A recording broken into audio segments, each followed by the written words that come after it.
একটি জমকালো উৎসব যখন মুহূর্তের লাশের স্তূপে পরিণত হয় তখন সেই রক্তের দাগ পুরো সমাজকে কাঁপিয়ে দেয়। ক্ষমতার লোভ আর নোংরা সিন্ডিকেটের খেলায় সব পুরুষকে হারিয়ে একদল নারী যখন পুরোপুরি নিঃস্ব, তখনই শুরু হয় আসল খেলা। শত্রুপক্ষ ভেবেছিল পুরুষহীন পরিবারটি ভয়ে শেষ হয়ে যাবে, কিন্তু দেওয়ালে পিঠ ঠেকে গেলে এই অসহায় নারীরাই হয়ে ওঠে এক একজন রণচণ্ডী। আইন যখন মুখ ফিরিয়ে নেয় তখন প্রতিশোধের আগুন নেভাতে শুরু হয় এক ভয়ঙ্কর ব্লাইন্ড গেম, যেখানে প্রতিটা চাল মৃত্যুর মুখোমুখি দাঁড় করায়, আর শেষ মুহূর্ত পর্যন্ত বোঝা দায় আসলে কি কাকে ট্র্যাপ করছে। সিনেম্যাটিক টুইস্ট আর টানটান উত্তেজনায় ভরপুর জনপ্রিয় ওয়েব সিরিজ কুইন্সের পুরো কাহিনী আজ আপনাদের সামনে তুলে ধরব। শুরু করার আগে চ্যানেলে নতুন হয়ে থাকলে অবশ্যই সাবস্ক্রাইব করে রাখুন। গল্পের শুরুটা হয় সরকার বাড়ির জমকালো এক বিয়ের উৎসব দিয়ে। চারদিকের আনন্দ আর হাসিখুশির পরিবেশ নিমেষেই বিষাদে রূপ নেয় যখন বাড়ির বিশ্বস্ত সিকিউরিটি গার্ড কালী সেখানে এসে হাজির হয়। কালীর আচরণ ছিল অস্বাভাবিক। কিছু বুঝে ওঠার আগেই সে কর্তা ব্যক্তি মানিক সরকারের বুকে গুলি চালিয়ে দেয়। এখানেই শেষ নয়, একে একে মানিক সরকারের ৩ ছেলেকে নির্মমভাবে হত্যা করা হয়। চোখের পলকে আনন্দবাড়ি পরিণত হয় এক লাশের স্তূপে। রিসেপশনের এই বিশেষ দিনেই বাড়ির ছোট বউ মীরা হারায় তার স্বামী অর্জুনকে। কিন্তু প্রশ্ন হল, দীর্ঘদিনের পুরনো সিকিউরিটি গার্ড কেন পুরো পরিবারকে এভাবে শেষ করে দিল? এই রহস্যের জট খুলতে আমাদের ফিরে যেতে হবে ঠিক একদিন পেছনে।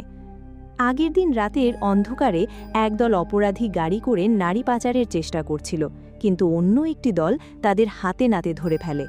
পরের দিন সকালে সদ্য বিবাহিত মীরার জীবনে এক অদ্ভুত মুহূর্ত আসে, যখন প্রেগন্যান্সি কিটের পজিটিভ রেজাল্ট দেখে সে আনন্দের পাশাপাশি কিছুটা দ্বিধায় পড়ে যায়। বিয়ের পরপরই এমন খবর সে কিভাবে সবাইকে জানাবে তা নিয়ে যখন ভাবছিল, ঠিক তখনই সরকার বাড়িতে হাজির হয় মানিকের পুরনো বন্ধু এবং বর্তমান প্রতিপক্ষ নির্মলী মিত্র। সাথে আসে তার ছেলে শঙ্কর, যার লোলুপ দৃষ্টি শুরু থেকেই মীরার ওপর গিয়ে পড়ে। নির্মলী মূলত এসেছে রাজনৈতিক সমঝোতা করতে। বর্তমান এমএলএ গৌতমকে মধ্যস্থতাকারী বানিয়ে সে মানিককে আসন্ন নির্বাচন থেকে সরে দাঁড়াতে বলে এবং বর্ডারের নিয়ন্ত্রণ তার হাতে ছেড়ে দেবার প্রস্তাব দেয়। কিন্তু নীতিবান মানিক সরকার স্পষ্ট জানিয়ে দেন তিনি কোনো অন্যায়ের কাছে মাথা নত করবেন না। ঠিক এই উত্তপ্ত পরিস্থিতির মাঝেই মানিকের বিশ্বস্ত লোক ভোলা ভিডিও কল দিয়ে জানায় যে নির্মলী ছেলে শঙ্কর মেয়ে পাচারের সময় হাতে নাতে ধরা পড়েছে। মানিক আর এক মুহূর্তও সময় নষ্ট না করে নির্মলী ও শঙ্করের সামনেই তাদের সেই অপরাধী লোকটিকে মেরে ফেলার নির্দেশ দেন। একই সাথে কঠোর হুঁশিয়ারি দিয়ে বলেন তার এলাকায় কোনো নারীর সম্মানহানি বা পাচার বরদাস্ত করা হবে না। এই ঘটনার পর মীরা তার স্বামী অর্জুনের সাথে একান্তে দেখা করে তার প্রেগন্যান্সির খবরটি জানায়। অর্জুন খুশিতে আত্মহারা হলেও মীরা লোকলজ্জার ভয়ে ছিল তটস্থ। অর্জুন তাকে আশ্বস্ত করে বলে আজকের রিসেপশন অনুষ্ঠান শেষেই তারা সবাইকেই সুখবর দেবে। এরপর পুরো পরিবারের একসাথে ফটো সেশন করার দৃশ্যটি বাইরে দাঁড়িয়ে থাকা নির্মলীর মনে প্রতিহিংসার আগুন জ্বালিয়ে দেয়। গৌতম তখন নির্মলীকে উস্কে দিয়ে বলে যতদিন মানিক বেঁচে আছে ততদিন এই এলাকায় তার রাজত্ব চলবে না। এরই মধ্যে নেপাল থেকে এক ডিলারের ফোন আসে নির্মলীর কাছে, যে অলরেডি মেয়ে পাচারের জন্য মোটা অঙ্কের টাকা অগ্রিম দিয়ে রেখেছে। ডিলারের হুমকির মুখে পড়ে এবং গৌতমের ইন্ধন পেয়ে নির্মলী এক ভয়ঙ্কর সিদ্ধান্ত নেয়। সে ঠিক করে আজ রাতেই মানিক সরকারের বংশের সব পুরুষকে দুনিয়া থেকে সরিয়ে দেবে, যাতে পুরো রাজত্ব পুরুষহীন হয়ে পড়ে। রাতের রিসেপশনে যথারীতি সবাই হাজির হয়। পর্দার আড়ালে চলতে থাকে অন্য খেলা।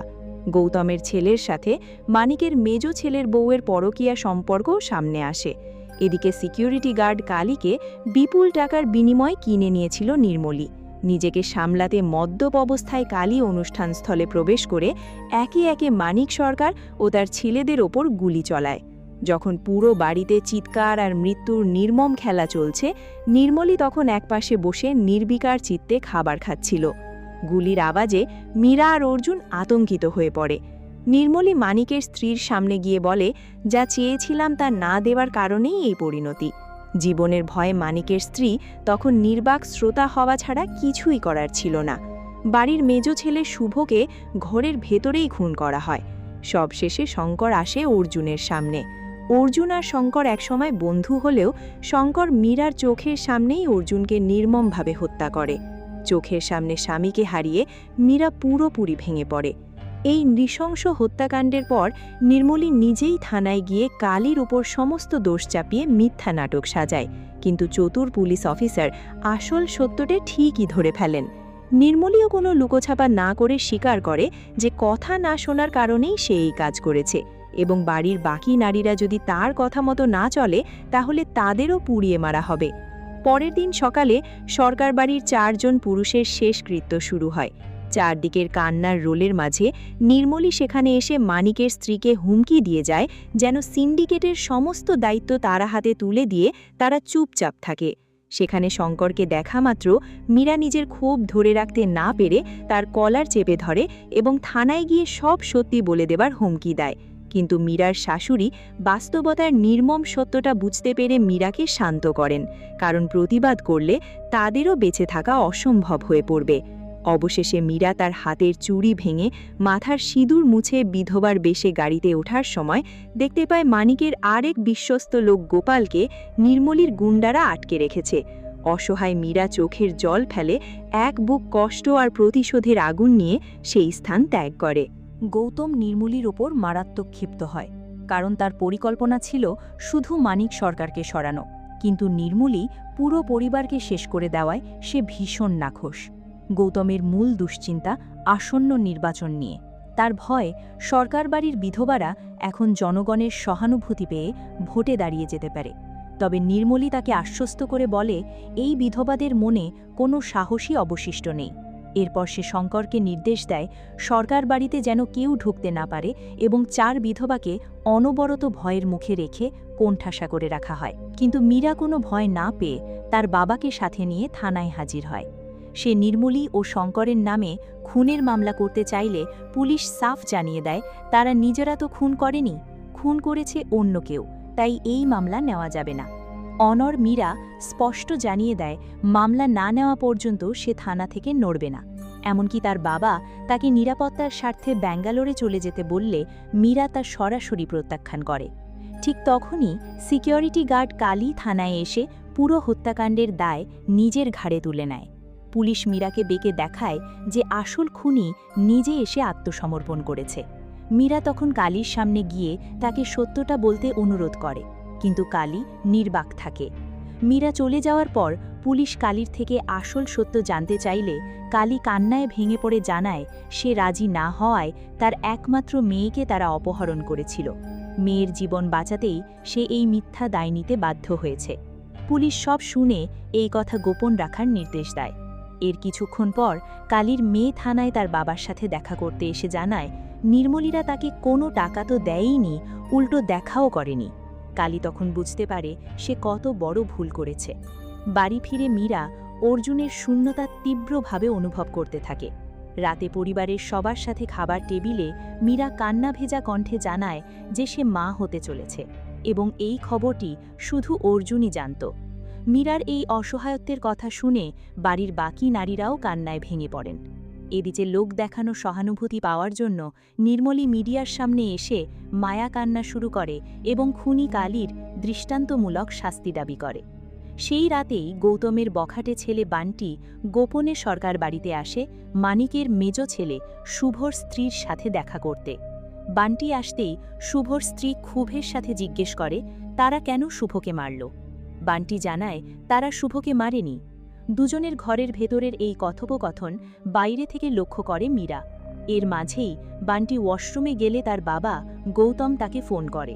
বান্টি ফোনটি স্পিকারে রাখলে তা অদ্ভুতভাবে পুরো বাড়ির অডিও স্পিকারে বেজে ওঠে, কারণ রিসেপশনের দিন বান্টি তার ফোনটি বাড়ির সাউন্ড সিস্টেমের সাথে কানেক্ট করেছিল। ফোনের অপর প্রান্ত থেকে গৌতমের কথায় স্পষ্ট হয়ে যায় যে বান্টি নিজেই শুভকে খুন করেছে।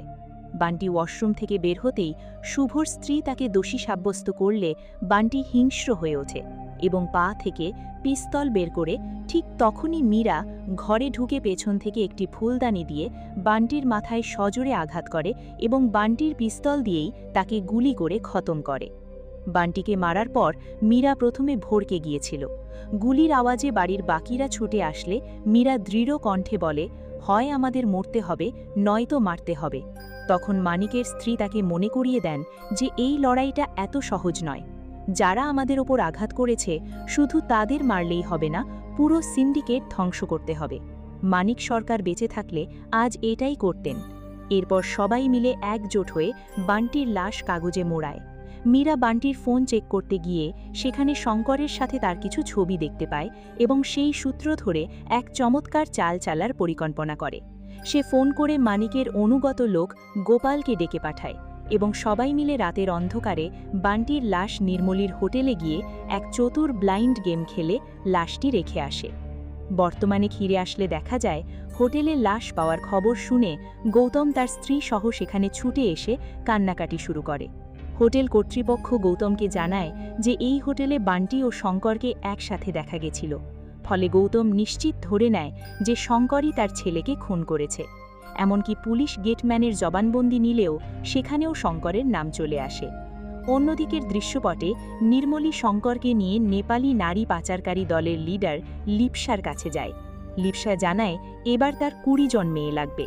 নির্মলী জানায় 14 জন মেয়ে ইতিমধ্যে প্রস্তুত আছে, বাকি 6 জনের ব্যবস্থাও দ্রুত হয়ে যাবে।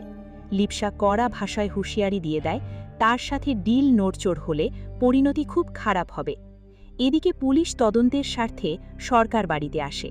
তল্লাশি চালাতে গিয়ে পুলিশ একটি ঘর অতিরিক্ত পরিষ্কার দেখতে পায়, যা আসলে বান্টিকে খুন করার পর মীরারা ধুয়ে মুছে সাফ করেছিল। পুলিশ বিষয়টি বুঝতে পেরেও সরাসরি কিছু না বলে পরোক্ষভাবে নারীদের এই লড়াইয়ের জন্য প্রস্তুত থাকার ইঙ্গিত দিয়ে চলে যায়। ওদিকে নির্মলী তার ছেলেকে নিয়ে গাড়ি করে বাড়ি ফেরার পথে হোটেল ম্যানেজারের ফোন পায় যে হোটেলেই বান্টির লাশ পাওয়া গেছে। এই খবর শুনে নির্মলী স্তব্ধ হয়ে যায়। শঙ্কর তার বাবাকে জিজ্ঞেস করে এটা কি ওই বিধবাদের কাজ হতে পারে। নির্মলী বলে তাদের এই সাহস হওয়ার কথা নয়, তবে তাদের আরও বেশি ভয়ার্ত করে রাখতে হবে। রাতের বেলা থানায় পুলিশ অফিসার দেখতে পান যে কালীর ছোট মেয়েটি না খেয়ে তার বাবার জন্য অপেক্ষা করছে। অফিসার তাকে জানান যে তার বাবা এখন জেলে, এখন আর দেখা হবে না। মেয়েটি কোনো খাবার না খেয়েই সেখান থেকে চলে যায়। একই রাতে মীরা বাড়িতে নিজের অনাগত সন্তানের ভবিষ্যৎ নিয়ে চরম দুশ্চিন্তায় মগ্ন ছিল। ঠিক তখনই শঙ্কর দলবল নিয়ে সরকার বাড়ির বাইরে এসে ইট পাটকেল ছুঁড়তে শুরু করে এবং বাড়ির বাইরে আগুন ধরিয়ে দেয়। সে চিৎকার করে হুমকি দেয় বান্টির খুনের পেছনে যদি সরকার বাড়ির কারো হাত থাকার প্রমাণ পাওয়া যায় তবে সবাইকে এই আগুনেই পুড়িয়ে মারা হবে। শঙ্কর হুমকি দিয়ে চলে যাওয়ার পর মীরা বাড়ির সবাইকে উদ্বুদ্ধ করে বলে আমরা এখন পুরোদস্তুর যুদ্ধে নেমেছি, আর যুদ্ধে শুধু তলোয়ার থাকলে চলে না, ঢালও লাগে। শত্রুকে ঘায়েল করতে তারা একটি নিখুঁত পাল্টা পরিকল্পনা সাজায় এবং পরের দিনই তা কার্যকর করে। তাদের এই প্ল্যান অনুযায়ী বাড়ির তরুণী মেয়ে রুচি কলেজে গিয়ে এক ফাঁদ পাতে এবং নির্মলীর আদরের নাতি আদিত্যকে প্রেমের টোপ দিয়ে সফলভাবে কিডন্যাপ করে নেয়। 4 বিধবা মিলে বান্টির শোকাসভায় গিয়ে লোক দেখানো মিথ্যে সান্ত্বনা দেয়। সেখানে মীরা আড়ালে লুকিয়ে গৌতম ও নির্মলীর তীব্র তর্কাতর্কি শোনে। গৌতম নিশ্চিত ছিল যে শঙ্করই তার ছেলেকে খুন করেছে। ঠিক তখনই মীরার লোক ফোন করে জানায় আদিত্যকে কিডন্যাপ করে পাহাড়ে নেওয়া হয়েছে। মীরার নির্দেশে তারা নির্মলীকে ফোন করে এই খবর দিলে 2 খলনায়কের মধ্যে ঝগড়া আরও বেড়ে যায়, যা আড়াল থেকে মীরা বেশ উপভোগ করে। এরপর তারা সাংবাদিকদের সামনে মায়াকান্না দেখিয়ে সেখান থেকে চলে আসে। অন্যদিকে দৃশ্যে মীরার লোকেরা এক সন্দেহভাজন ডেলিভারি ম্যানকে ধরে তল্লাশি চালিয়ে তার ব্যাগের ভেতর থেকে কালীর ছোট মেয়েকে উদ্ধার করে, যাকে শঙ্কর পাচার করতে চেয়েছিল। এদিকে নাতির খোঁজ না পেয়ে নির্মলী অস্থির হয়ে পড়লেও শঙ্কর নিশ্চিত ছিল এটা বিধবাদের কাজ। ওদিকে জেলখানায় মানিক সরকারকে মারার তীব্র অপরাধবোধ থেকে সিকিউরিটি গার্ড কালী আত্মহত্যা করে। পরের দিন মীরা মানিকের বিশ্বস্ত লোক গোপালের সাথে দেখা করলে গোপাল জানায় নির্মলীর মূল শক্তি আসে নেপালের নারী পাচারকারী লিপসার টাকা থেকে। চাষ শ্রমিকের মেয়েদের কিনে তারা পাচার করে। মীরা তখন লিপসার সিন্ডিকেট ধ্বংস করার সিদ্ধান্ত নেয়। আটকে রাখা ডেলিভারি ম্যানকে টর্চার করে তারা জানতে পারে আজ রাতেই বর্ডারে শঙ্কর মেয়ে পাচার করবে। রাতে গোপাল দলবল নিয়ে সেই পাচার রুখে দিয়ে মেয়েদের উদ্ধার করে। ঠিক তখন পাহাড় থেকে মীরার লোক জানায় নির্মলীর গুন্ডারা আদিত্যকে খুঁজছে। মীরা বর্ডারের পরিস্থিতি গোপন রাখতে শঙ্করের বন্দি লোককে দিয়ে শঙ্করকে ফোন করায় যে ডেলিভারি ঠিকঠাক চলছে। এরপর মীরারা পাহাড়ের উদ্দেশ্যে রওনা হয়। এদিকে পাহাড়ি আস্তানায় রুচি আদিত্যকে খাবার দিয়ে আসার পর আদিত্য ভাঙা প্লেটের কুচি দিয়ে নিজের হাতের বাঁধন কেটে ফেলে। মীরারা যখন সারা রাত জার্নি করে আস্তানায় পৌঁছায় ততক্ষণে আদিত্য জানালা দিয়ে পালিয়ে জঙ্গলের রাস্তায় গিয়ে একটি গাড়িতে উঠে পড়ে। এর মাঝেই বর্ডারে এক বড় বিপর্যয় ঘটে। শঙ্করের এক লোক গোপালের এক লোককে খুন করে পালিয়ে যায় এবং নেপালের লিপসাকে ফোন করে জানিয়ে দেয় যে এক বিধবা মেয়ে তাদের শিপমেন্ট আটকে দিয়েছে এবং সে এখন পাহাড়ের ফরেস্ট কলোনিতে আছে। খবর পেয়ে লিপসা দলবল নিয়ে রওনা হয়। গোপাল ফোন করে মীরাকে এই সত্য ফাঁসের কথা জানালে মীরা চরম টেনশনে পড়ে যায়, কারণ নির্মলীর হাত থেকে বাঁচার একমাত্র গুটি ছিল আদিত্য। অন্যদিকে হাজতে কালীর লাশ বেওয়ারিশে হিসেবে বিদায় দেওয়া হয়। এদিকে মৃত মেয়ে জামাইয়ের একমাত্র সন্তান আদিত্যকে হারিয়ে নির্মলী যখন গৌতমের সামনে হাহাকার করছিল, ঠিক তখনই নেপাল থেকে লিপসা নির্মলীকে ফোন করে। লিপসার ফোন পেয়ে নির্মলী বুঝতে পারে যে তার নাতি আদিত্যকে আসলে কারা কিডন্যাপ করেছে। এদিকে খুঁজতে খুঁজতে মীরা ও শঙ্কর দুজনই আদিত্যের কাছাকাছি পৌঁছে যায়। তবে মীরা অত্যন্ত চতুরতার সাথে শঙ্কর আসার আগেই আদিত্যকে গাড়িতে তুলে সেখান থেকে কেটে পড়ে। অন্যদিকে দৃশ্যে পুলিশ কালীর মেয়ে রানীকে খুঁজতে গ্রামে গেলে জানতে পারে সে ৩ দিন ধরে নিখোঁজ। আসলে রানী আশ্রয় নিয়েছে সরকার বাড়িতে। কালীর হিংস্র রূপ মনে থাকলেও রানীকে অবলা শিশু ভেবে ঘরে আশ্রয় ও খাবার দেন। এদিকে লিপসা দলবল নিয়ে পাহাড়ের ফরেস্ট কলোনিতে আসে। মীরা আদিত্যকে নিয়ে সেখানে পৌঁছানো মাত্রই লিপসার কাছে বন্দী হয়। নিজের লোকের অপমানের প্রতিশোধ নিতে লিপসা মীরার একটি নখ উপড়ে ফেলে এবং তাকে মেরে ফেলার হুমকি দেয়। মীরা তখন নিজের গর্ভাবস্থার কথা জানিয়ে লিপসাকে উল্টো থ্রেট দিয়ে বলে, আমি মরলে মরব, কিন্তু তুমি তোমার শিপমেন্ট আর কোনোদিন পাবে না। আমার লোকেরা বারবার তোমার সব মিশন আটকে দেবে। এমন সময় শঙ্কর তার দলবল নিয়ে সেখানে আক্রমণ করতে আসলে লিপসার লোকেরা তাদের উপর পাল্টা হামলা চালায়। একটু পর যখন শঙ্কর দেখে লিপসা আর মীরা একসাথে বাইরে আসছে, সে পুরোপুরি অবাক হয়ে যায়। আসলে খেলা ঘুরে গিয়েছিল একটু আগেই। মীরা লিপসাকে প্রস্তাব দিয়েছিল যে সে নিজেই তাকে নিয়মিত মেয়ে সাপ্লাই দেবে, আর এই ডিল পেয়ে লিপসা মীরার দলে যোগ দেয়। অবস্থা বেগতিক দেখে শঙ্কর সেখান থেকে পালিয়ে যাওয়ার পথে রুচিকে গাড়ি চাপা দিয়ে জিম্মি করে তুলে নিয়ে যায়। রুচির অপহরণে সরকার বাড়িতে আবারও শোকের ছায়া নেমে আসে। এদিকে শঙ্কর ও গৌতম মিলে সব বিধবাদের মারতে চাইলেও নির্মলী তাদের শান্ত করে বলে যতক্ষণ আদিত্য ওদের কাছে আছে ততক্ষণ কিচ্ছু করা যাবে না। পরের দিন লিপসা মীরার কাছে শিপমেন্ট ও টাকা দাবি করলে মীরা রাজি হয়। ওদিকে রুচির মা বোবা হওয়ায় নিজের ক্ষোভ প্রকাশ করতে না পেরে বন্দুক নিয়ে বাইরে বেরোতে গেলে সবাই তাকে আটকায়। এরই মধ্যে নির্মলী নিজে এসে মানিকের স্ত্রীর কাছে হাত জোর করে আদিত্যের ভিক্ষা চায়। সে আক্ষেপ করে বলে, মানিক বাধা দিয়েছিল বলে তাকে মেরেছি, আর আজ আপনার ছোট বউ মীরা নিজেই নারী পাচার করছে। এসব খেলা বন্ধ করে আদিত্যকে ফিরিয়ে দিন, আমিও রুচিকে ছেড়ে দেব। মানিকের স্ত্রী হাত বদলের জন্য একটি নির্দিষ্ট জায়গা নির্ধারণ করে দিলে মীরা তার শাশুড়ির উপর রেগে যায়। শাশুড়ি তখন মীরাকে প্রশ্ন করে, তুই নারী পাচারে জড়ালি কেন? মীরা জবাব দেয়, সবসময় নীতি দিয়ে চলা যায় না। নীতি দিয়ে চলার কারণেই আজ এই বাড়ির কোনো পুরুষ বেছে নেই। টিকে থাকতে আমাকে এই পথ বেছে নিতে হয়েছে। এরপর হাত বদলের সময় আসে। নির্মলী ও শঙ্কর রুচিকে নিয়ে নির্দিষ্ট জায়গায় পৌঁছায় এবং মীরা আদিত্যের দায়িত্ব গোপালের উপর দিয়ে সেখানে যায়। কিন্তু হঠাৎ আলো নিভে গেলে গোপাল মীরাদের ধোঁকা দিয়ে আদিত্যকে নিয়ে পালিয়ে যায় এবং নির্মলীকে ফোন করে বলে, এখন খেলা তোর আর আমার। শঙ্কর তখন মীরাকে গুলি করে মেরে ফেলে। ঠিক তখনই মীরা চিৎকার করে ঘুম থেকে জেগে ওঠে। আসলে পুরো বিষয়টি ছিল মীরার একটি ভয়ঙ্কর স্বপ্ন। বাস্তবে নির্মলী কাউকে না মেরে সেখানেই আটকে রেখেছিল। পরের দিন গোপাল নিজের শিপমেন্ট রেডি করে নির্মলীকে হুমকি দিয়ে একটি ভিডিও বার্তা পাঠায়। ভিডিওটি দেখে পুলিশ অফিসারও ক্ষিপ্ত হয়ে যান। গৌতম বিধবাদের মারতে চাইলে পুলিশ জানায় গোপালের এলাকায় সরাসরি ঢোকা যাবে না, তাই বিধবাদের দিয়েই গোপালকে আস্তানা থেকে বের করতে হবে। পুলিশ মীরাকে বলে, এই খেলায় তোমরা হচ্ছ এক্সট্রা ভিলেন আর নায়ক গোপাল। বাঁচতে চাইলে গোপালকে বের করো।